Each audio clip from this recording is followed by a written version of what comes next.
You know Gotham City is a complicated place, right? Time and again, some crazy villain attacks the city, and if that's not enough, corruption is rampant in the government and even within the police force. If the Gotham City police aren't trustworthy, can we really say that every criminal who gets arrested is truly guilty? Episode 7 of Batman Caped Crusader touches on this issue, and I'm going to break down all the details and answer that question, so stay tuned. Welcome to Comic Chronicles.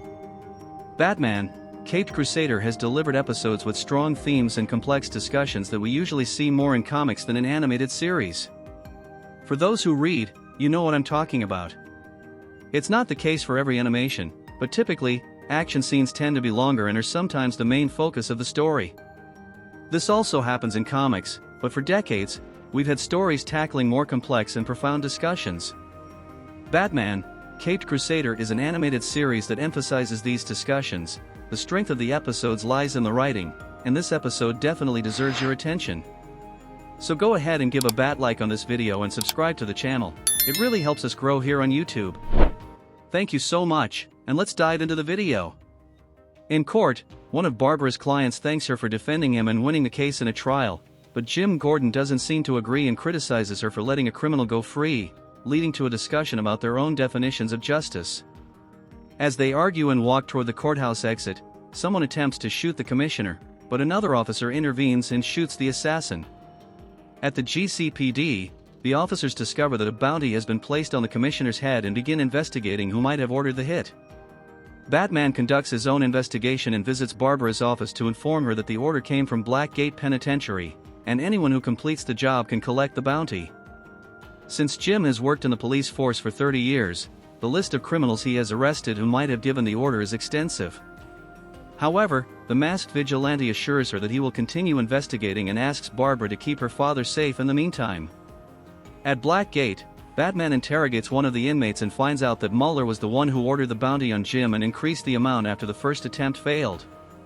As a result, a gang of professionals has just arrived in town to finish the job, the gang led by Onomatopoeia. Batman calls Jim's home to try to warn him, but no one is there because earlier, Barbara, Montoya, Corrigan, and Marcus convinced the commissioner to go into hiding for his protection. While on their way to the hideout, they are pursued by hired assassins who begin firing at the car they are in. One of them manages to hit Marcus, but Barbara loses the pursuers on the road, causing the assassins to fall into a ravine. Shortly after, the group's car stops working due to being hit by bullets, so they hide the car and seek refuge nearby in a house within a construction site. Unfortunately, the gang led by Onomatopoeia follows closely behind, quickly finding the hideout, surrounding it, and starting to shoot.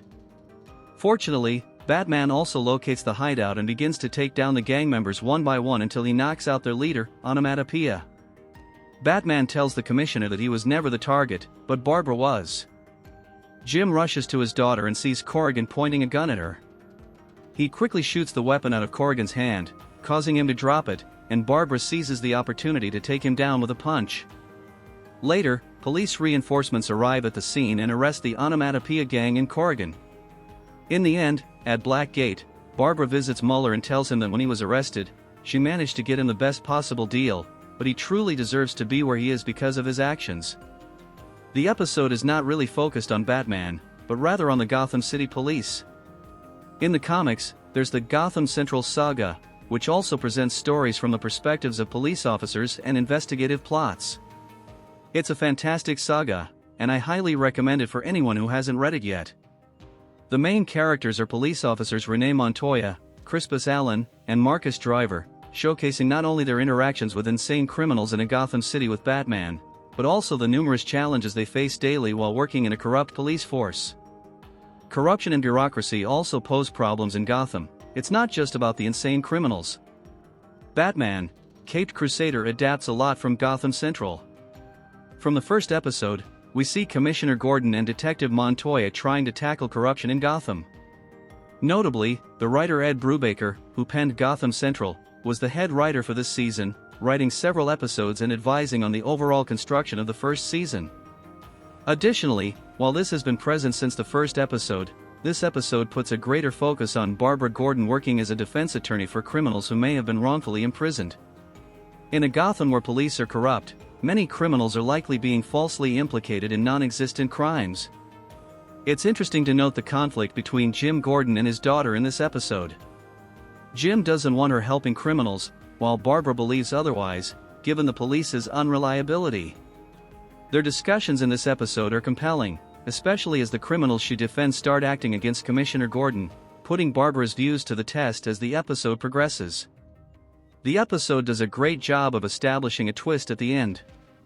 The fact that Commissioner Gordon isn't the true target, but rather his daughter, who is protecting these criminals, highlights the irony of the situation in Gotham City.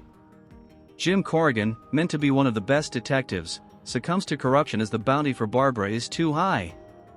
Jim Corrigan is a character many DC fans remember as the Spectre, but he also has another version in the comics. In Gotham Central, known as Jim Corrigan 2, he's a corrupt cop who handles crime evidence but sells that evidence to collectors. The episode ends on a somber note, showing how devastated Barbara is, as her idealism takes a hard hit. Essentially, this plot emphasizes that not every criminal is truly a criminal, and not every criminal is innocent, a thought that also applies to Batman, his actions in Gotham, and how the police respond to him. This episode would have been fantastic if it weren't for the villain. Onomatopoeia ultimately became the weak link of the entire episode. The show didn't establish who he is or what his motivations are very well. There was barely any background provided, leaving much to be desired. By focusing solely on the discussions between James Gordon and Barbara, this episode stands out with an excellent argument. To learn more about the Batman universe, I'll leave some great comic recommendations in the video description. By using our affiliate links, you help our channel without paying anything extra, so thank you for all your support. Now I want to hear your opinion. Did you enjoy episode 7 of Batman Caped Crusader? What was your favorite moment? Write your thoughts in the comments, give the video a like, and subscribe to our channel. Join our ever-growing community here on YouTube, and don't miss any updates involving DC and Marvel. Thank you, and see you in the next video.